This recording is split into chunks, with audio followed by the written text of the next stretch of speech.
So Leute, eine Sache gleich zu Anfang. Wenn du dich so nett dran gewöhnt hast, lieber vor dich hinzuleiden und rumzujammern, dann ist dieses Video nichts für dich.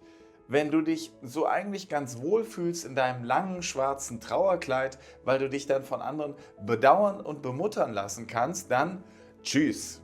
Bei meinen Videos verliere ich am Anfang immer die Hälfte aller Zuschauer, aber der Rest bleibt dann bis zum Ende dran. Und du bist dran geblieben, gut, weil du etwas ändern willst. Und es ist möglich, sich zu ändern.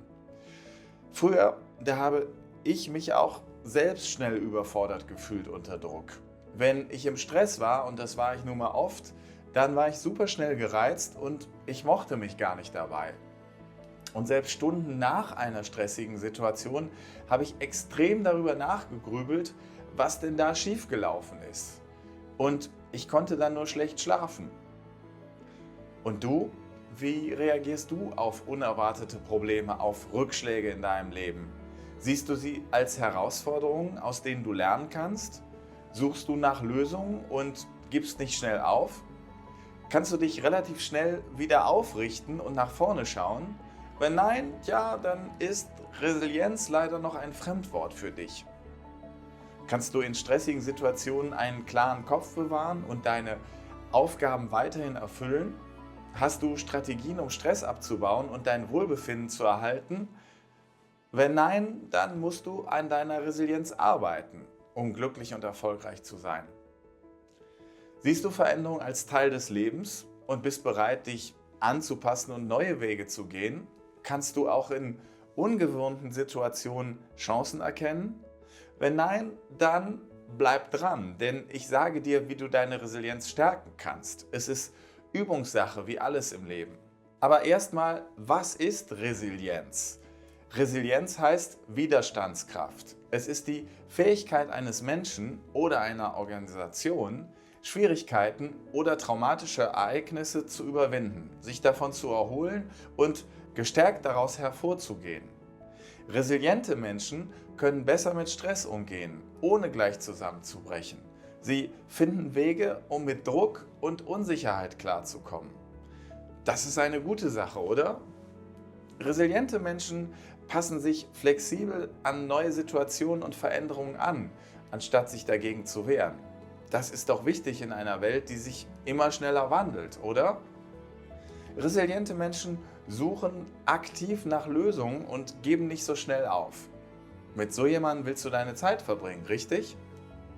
Resiliente Menschen glauben an ihre eigene Fähigkeit, Situationen zu meistern und ihr Leben aktiv zu gestalten. Das ist ein Mitarbeiter, den Unternehmen suchen. Stimmt's? Überhaupt, sprechen wir doch mal kurz über resiliente Unternehmen oder jede Art Organisation. Das kann eine NGO, eine Bildungseinrichtung sein. Hier sind mal 5 wichtige Aspekte der betrieblichen Resilienz. Ja, weil ich Unternehmensberater bin und natürlich etwas davon verstehe, aber auch weil ich immer wieder sehe, wie sehr sich Business-Strategien auch auf eine erfolgreiche Lebensführung anwenden lassen. Erstens, vorausschauende Planung. Resiliente Unternehmen haben eine Planung für verschiedene Szenarien und Notfallpläne in der Schublade, um auf potenzielle Krisen vorbereitet zu sein.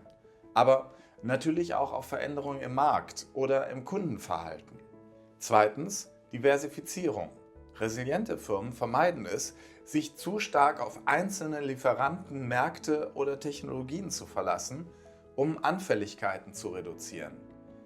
Drittens, flexible Strukturen und Prozesse. Die Abläufe in resilienten Organisationen sind agil, die Art und Weise, Dinge zu tun, sind schnell veränderbar. Genau wie die Rollen, die bei Bedarf schnell angepasst werden können. Und seien wir ehrlich, das ist in den meisten Unternehmen nur rein theoretisch vorstellbar. Viertens, starke Führung. Resiliente Unternehmen haben Führungskräfte, die in Krisenzeiten klare Entscheidungen treffen und Orientierung geben können, auch weil sie klar kommunizieren. Fünftens, Lernkultur. Eine Kultur, in der Fehler als Lernchancen gesehen werden und kontinuierliche Verbesserung gefördert wird, trägt zur unternehmerischen Resilienz bei. Also, Das waren jetzt Merkmale, die du als Unternehmen brauchst, um widerstandsfähig zu sein, um nicht gleich bei einem Sturm umgepustet zu werden.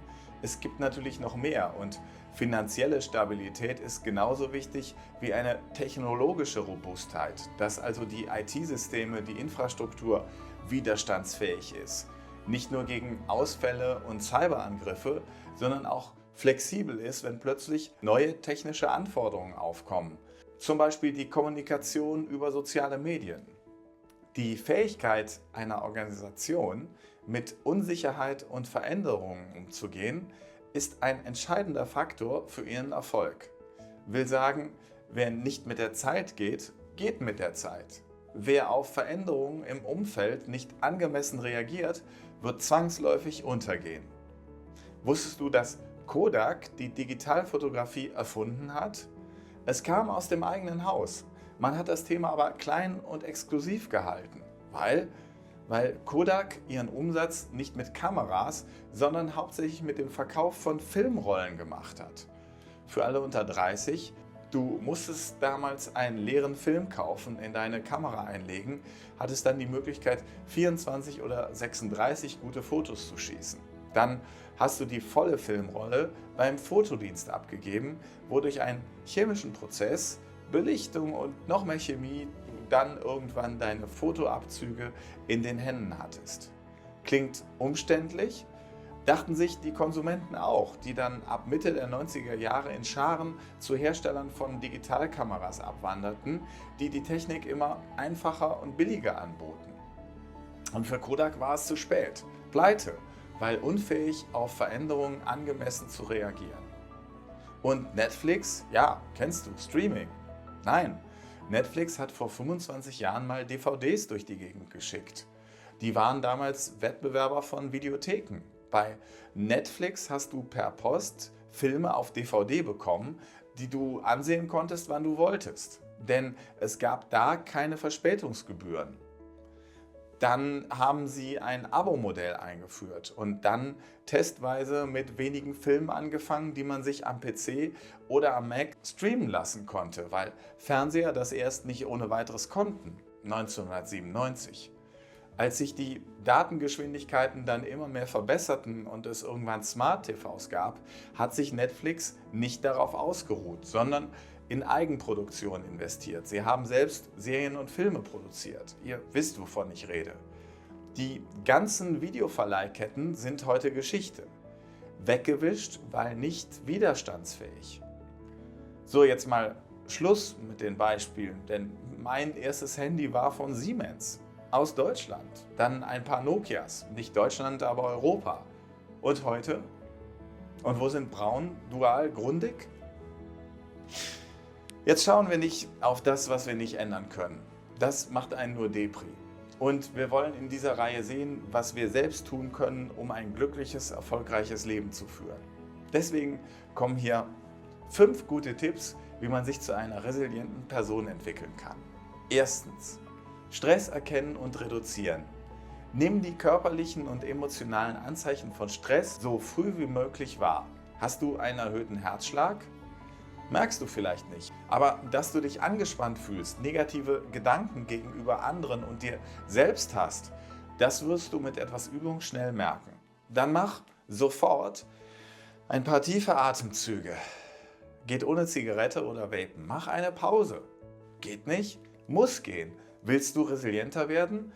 Das geht nicht ohne deinen Einsatz. Genau wie bei zweitens. Jetzt, wo du den Stress beruhigt hast, hinterfrage aktiv deine negativen Gedanken.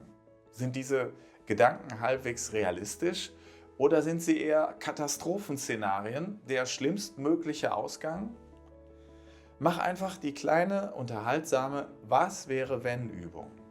Welche Szenarien wären möglich? Wie sehen die aus? Überlege dir gleich danach, welche Lösungen in jedem Szenario möglich wären. Diese Übung hilft, flexibel zu denken. Sie erweitert deine Perspektive und liefert dir verschiedene Lösungsansätze. Drittens, die Methode der Skala und der Schritte. Definiere dein Problem und bewerte deine aktuelle Situation auf einer Skala von 0 bis 10. Sagen wir, du sagst, deine Situation ist bei 3, also relativ übel. Überlege dir, was ein kleiner Schritt nach vorne wäre, also von 3 auf 4. Was müsstest du tun, um auf 4 zu kommen? Nur auf 4. Von 10 redet jetzt bitte gerade mal keiner. Diese Übung hilft, große Probleme in kleine, handhabbare Schritte zu zerlegen.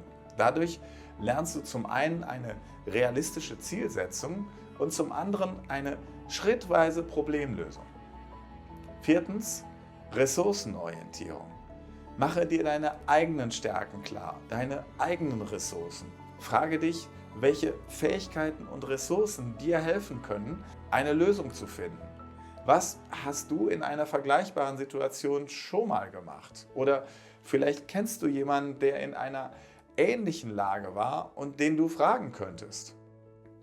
Oder denke dran, wie ein Vorbild aus dem realen Leben oder aus der Literatur, das eingesetzt hat, was ihm zur Verfügung stand, um durch schwierige Situationen zu kommen. Du musst dich dabei nicht schämen, wenn dir nicht Nelson Mandela, sondern nur Harry Potter einfällt, der trotz einer beschissenen Ausgangslage und widriger Umstände über sich hinausgewachsen ist. Fünftens, Perspektivwechsel üben. Mach mit einer zweiten Person oder auch im Stillen ein einfaches Rollenspiel. Versuche dich in die Lage anderer Menschen zu versetzen und ihre Perspektive zu verstehen. Überlege, wie die unterschiedlichen Personen, die an der für dich gerade komplizierten Fragestellung beteiligt sind, darauf reagieren könnten. Schneide das Problem in verschiedene Schichten. Pelle es wie eine Zwiebel. Will sagen, betrachte das Problem aus verschiedenen Blickwinkeln. Frage dich, wie würde ein Kind, ein Wissenschaftler, ein Künstler oder eine andere Person diese Situation sehen? Lerne, Unsicherheit und Mehrdeutigkeit zu akzeptieren. Erkenne, dass es nicht immer eine eindeutige Antwort gibt und dass Flexibilität wichtig ist. Ja, das alles geht nicht von jetzt auf gleich, genauso wie man sich auch nicht in einem Tag einen Sixpack antrainieren kann. Und ja, es gibt natürlich viele Wege nach Rom. Meditation, Achtsamkeitsübungen und positive Selbstgespräche helfen dir natürlich auch, stabiler und stressresistenter zu werden. Und statt dir nur selbst gut zuzureden oder mal aufzuhören, immer nur an dir rumzumeckern, da hilft dir natürlich auch der Austausch mit anderen Menschen. Wichtig ist, niemand kann das für dich machen. Du musst regelmäßig üben, um zum Beispiel lösungsorientierte Denk- und Handlungsweisen zu verinnerlichen. Sei geduldig mit dir selbst und akzeptiere, dass Veränderungen Zeit brauchen. Hauptsache, du fängst an. So Leute, das war jetzt die 4. Denkweise von insgesamt 12. Den Rest siehst du, wenn du meinen Kanal abonnierst. Klick dabei unbedingt auf die Glocke, um ja nichts zu verpassen. Dann lass mir ein Like da und vielleicht hast du ja auch in den Kommentaren noch etwas zu sagen. Damit hilfst du, dass sich meine Videos weiter verbreiten. Und wenn du noch mehr gute Erfolgsideen haben willst, dann schau in die Videobeschreibung und trag dich in meinen Newsletter ein. Denn ich begleite dich auf deinem Weg, wenn du willst. Und denk dran, du hast die innere Stärke, jede Herausforderung zu meistern. Arbeite an deiner Resilienz. Es lohnt sich. Ich habe es geschafft. Ich fühle mich so gut wie nie zuvor in meinem Leben. Und das kannst du auch. Denn Erfolg ist keine Glückssache. Du hast es in der Hand.